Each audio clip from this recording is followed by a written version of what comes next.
Hi, this is Bifflecup with the Triheart podcast. This is episode 24 with chiptune musician Vault Kid.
Yeah, so tell us a little bit about yourself. Yeah, I'm Vault Kid, aka Kano from Germany, and I'm a chiptune and electronic dance music musician. Yeah, I think that's pretty much how I would describe myself. Heck yeah.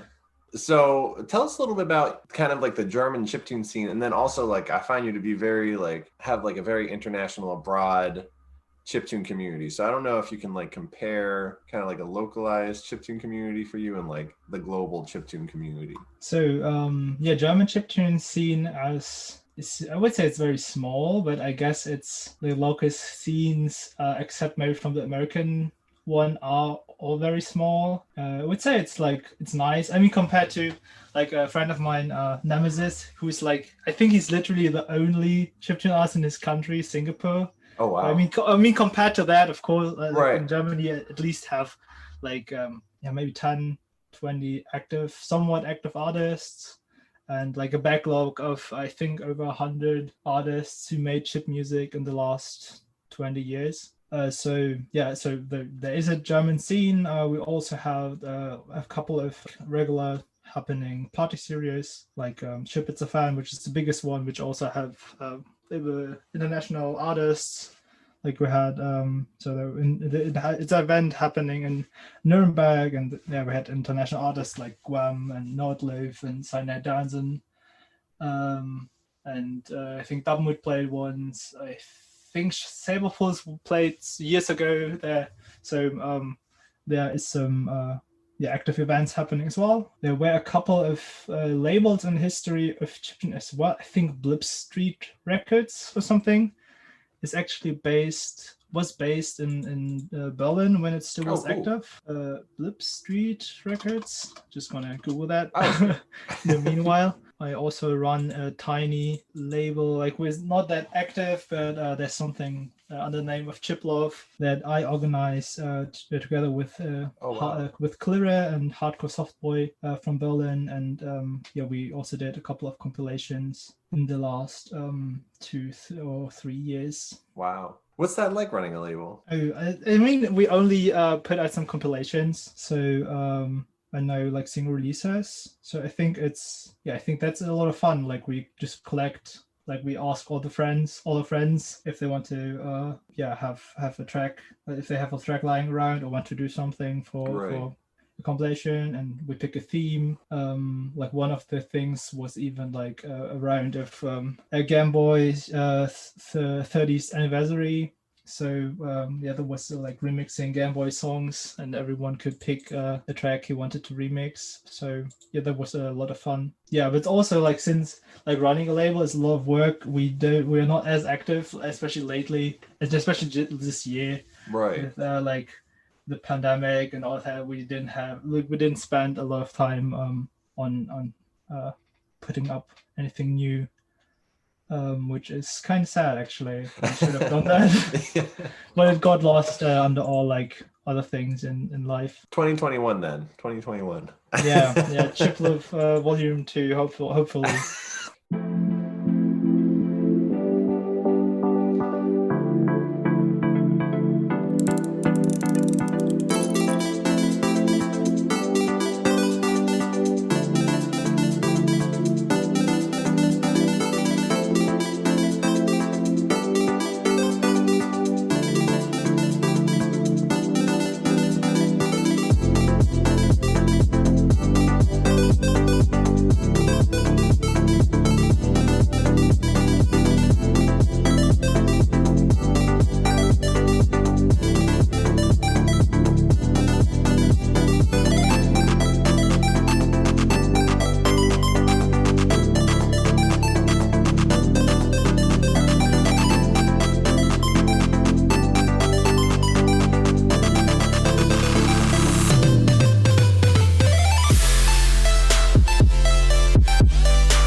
Okay, so it seems like the German chiptune scene you're saying is kind of small from your perspective. Yeah, I mean we have some active people, but I mean like which chiptune scene is really big? I mean it's like it feels small, especially for me, since like when I started making music, like no one in my state really. I knew no one in my state, and I think there's still no one in my state making chip music. Oh wow. And I only started like meeting other artists when I went to shows in the other states, or like on big events like Chip It's a Fan or like the Gamescom in Cologne. Then I started to meet other artists, and then I discovered and plus over the internet I started to discover artists, but there were none were in my close range. So to me it felt like, oh, it's like just a couple of people like spread over Right. whole Germany. Right. Yeah, I value a lot. I value the people who are active in the scene a lot,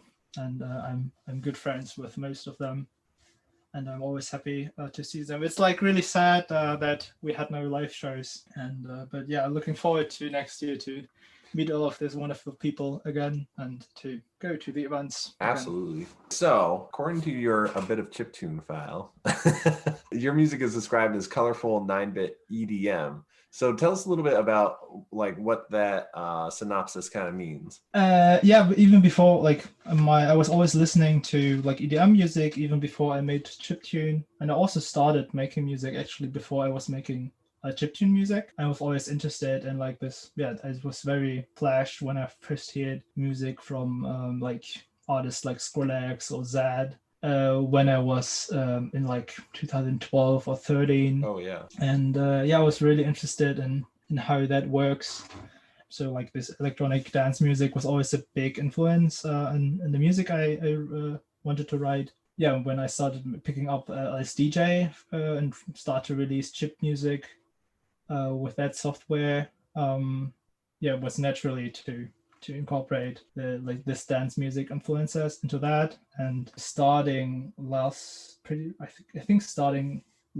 and especially with my EP release this year, I tried to combine like all my 8-bit influences and my love for the 8-bit sound aesthetic with like more modern sounds of bass lines and 808s and punchy drums that are not coming from a 4-bit wave channel out of a Game Boy. And that's what I want to achieve. I want to achieve like modern sounding 8-bit music, combining the best of both worlds. What is your process? So like, how do you integrate the chip sound with the EDM? So usually I start with my DAW of choice, Ableton, like a music software for like that runs on a computer, and I start composing there. And when I have when I have bits that I want to have where I want to have 8-bit leads or like some noise fills or something, I usually bang out the Game Boy, or I load up Little Sound DJ in Game Boy emulator like BGB. Oh, nice. And then I record these bits in. So also, like when I'm lazy, I just use Shirobon's Chiptune for Serum pack, or just some software synthesizer with a square wave. But I also try to use the original Game Boy in the production in that way. But often I start composing in Ableton, and then I record the bleeps and bloops I want. Yeah, in addition to that, I think like there's also the approach other way around. I think Shirobon's I think it's the IP is called Dimensions. He first wrote tracks on the Game Boy, and then he added more tracks and layers in the DAW, and I want to try that in the future as well, but that's something I haven't done yet. Oh, nice. But I think that's also interesting. Yeah, I mean, I'm still making tracks in LSDJ as well, but then usually I just leave them like that and don't add anything more in Ableton. But I think that would be interesting to try. Do you kind of follow like a formula, like maybe the chiptune has the melody and then the EDM has like the background, or is it nothing like that? So I think like one of the most like reasons for me to switch from I'm only using a Game Boy with SDJ to I want to like add more. I have the possibility to add more tracks is mostly because of the drum sound. Because I mean I like noise drums, but I feel like I like the modern punchiness and sound of Right. like a not like a high quality drum sample. Right. Exactly. Yeah. So for like drums and also bass, I like to have like state of the art kind of sounds. And yeah, for the lead, I mean, like I feel like that's where 8-bit, or even like if you look at and listen to like old game soundtracks, where it's the strongest is in the melodies, and I just like melodies with the square wave kind of sound. I think that's it's just a very nice sound aesthetic, and I think that's what I want to capture in a way with my music too. And that's what I want. That's why I use square wave synthesizer sounds so much in my music, because it's kind of an influence of like old Game Boy games. Yeah. Yeah, the square is the best. It's got like it's like the hollow, I don't know how you describe it, like the hollow pureness. I don't know. Yeah. I like to put my melodies on that too. So normally, and we had kind of talked about this a little bit beforehand, but normally like artists that reference like 9-bit or like describe themselves as 9-bit have had some sort of like friction with the validity of their music and like the community around. And you had kind of communicated to me that you had some negative feedback regarding your instrumentation. I didn't know if you wanted to talk about that at all. Yeah, so it's difficult for me as well, like especially because I also like made some tracks which don't feature any square waves, or maybe only a little bit, because and that day I was feeling like making a more standard EDM song or something, and when I still play, like, so I have like one key memory where I played a song like that in one of my sets, and someone came after the show to me and was like, "Oh, said what's nice, but like that's one song. It's definitely not chiptune or something." So so that's like weird. I mean, I can laugh it off, and it was also a bit funny because he tried to give me props except for the one track he disliked. Oh yeah. But like stuff like that is so. And I've talked a lot in the recent year with people also are more in like the hybrid 9-bit realms, and that they fear to name themselves as chiptune music, or they fear to be part of the scene or something, because they fear getting called out as fakebit or something. I also read that a lot on Reddit. I think there are definitely like a couple of weird purists in the scene who try to make it make it worse time for people who don't want to use a tracker only and draw like Game Boy. But which is like kind of funny, because like also this year in this context I read about, I found a paper, like some university paper, which like researched the history of chip music, and apparently chip music, the term was actually coined by Amiga musicians that sampled 8-bit sounds for the music.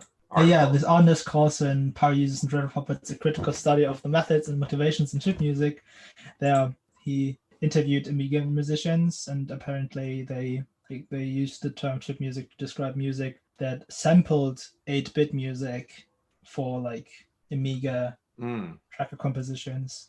I mean, like, of course you have this aspect of language changing and the words not meaning the same thing they used to reference, but I think it's stupid to call something not chip music because it's made with a computer. Right. So what would you say, like, I don't know, it seems like you've had some time to like stew on this, so what would you say if like I came up to you after a Vault Kid show or the contest you just recently won, and I was like, which we'll talk about in a second, and I was like, Vault Kid really didn't deserve to win that contest because he's not an actual chiptune musician. Like, he's a fraud, he's a liar, he's a fake. So how do you respond to that now?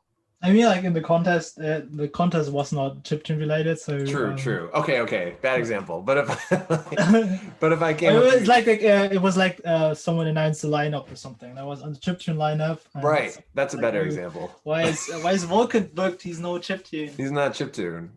And He then shouldn't be playing. I would say I am definitely chiptune. I even did the like for the credibility. I released like LSDJ music in the past, and I still use LSDJ and square wave sounds, chiptune sounds in my music today.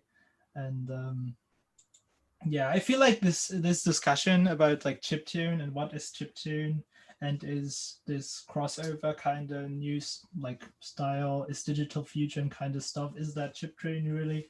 I think it's the same like discussion you have like in the hip hop community, where like some years ago when like the first trap and cloud rap posts started to be part of the scene, like the OG boom bap people were like, oh no, that's no like that's no rap, like they're only putting autotune on their voices and like what is that crap, but in there that developed to be normal thing. Some people hate it, but other people love it, and it's today it's like a staple sound of hip hop music, like autotune and 808s and like the strap beats. That's normal part of the modern hip hop sound, and I can't imagine how hip hop would sound if not for this recent development Right. in the last 5 or 10 years.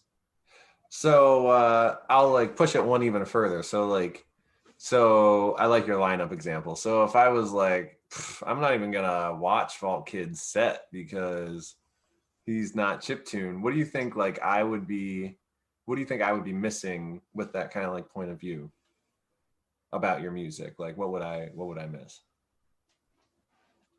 Some bangers.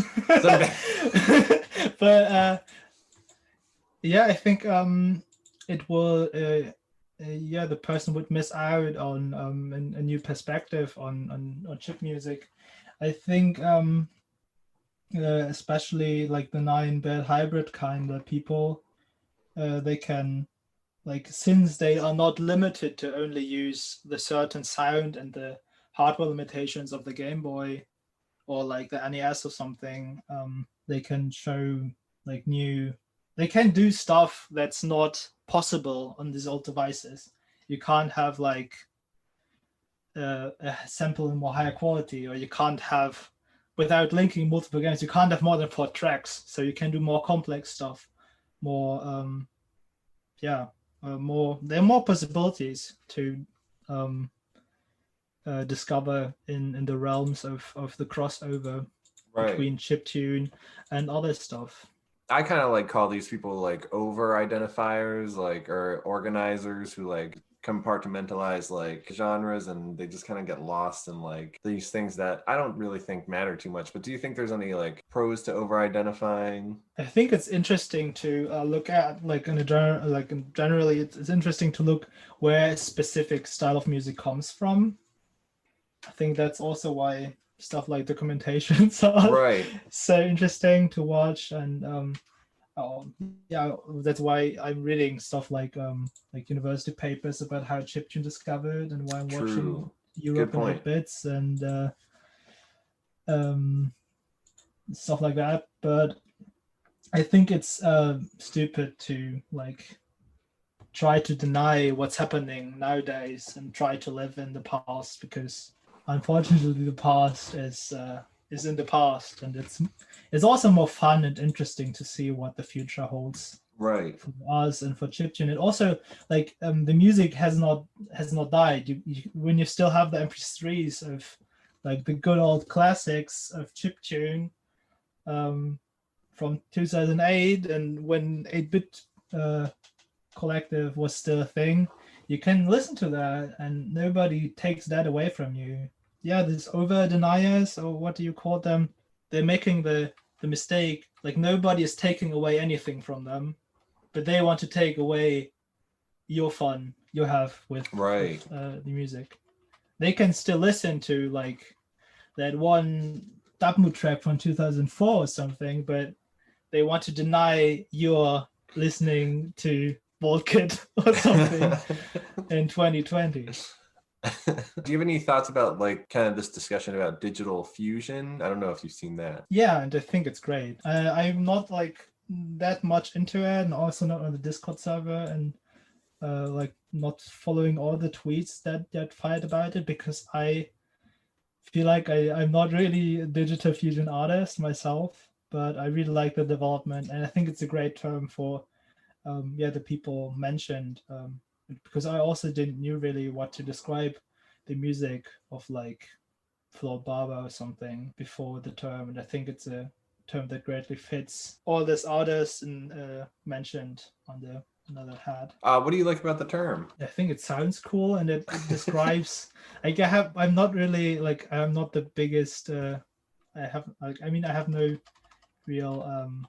I don't know much about the history of the word fusion, but in my mind, it's saved up as something in jazz, and in my mind, it's something like digital jazz, and I think that fits this style of like jazzy musician, like jazzy chiptune music, crossover stuff, very well. So okay, one more question on that. So why do you not consider yourself digital fusion? Because I don't listen as much to the artists, at least. So AV, she made like, she came up with the term, as far as I know, and she made also some playlists with listening points, and I don't listen as much to that music, and also my music writing is not that much influenced by like jazz. I would say I'm more influenced by like classic Western music. Nice.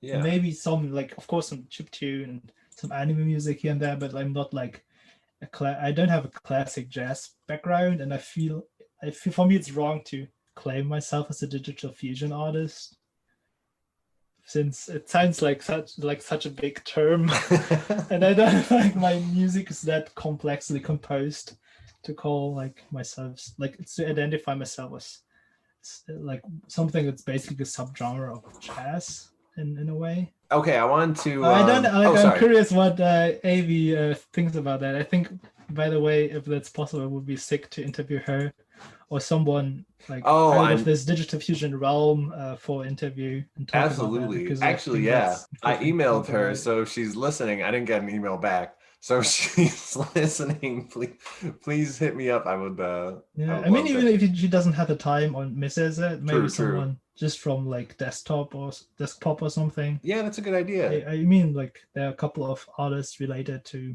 this recent development of digital fusion as a term, and I would love to listen to a podcast episode about that.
But yeah, you had a little bit of excitement with Hatsune Miku. I was wondering if you wanted to talk about that a little bit.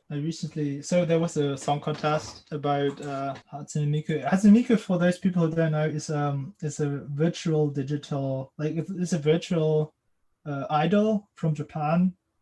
I think it's most comparable with the Gorillas in a way. So it's a fully digital, like, artist, but instead of like real musicians being like secretly behind the Gorillas, for Hatsune Miku, there's an like software you can buy, like a vocal synthesizer, and everyone can make music with Hatsune Miku.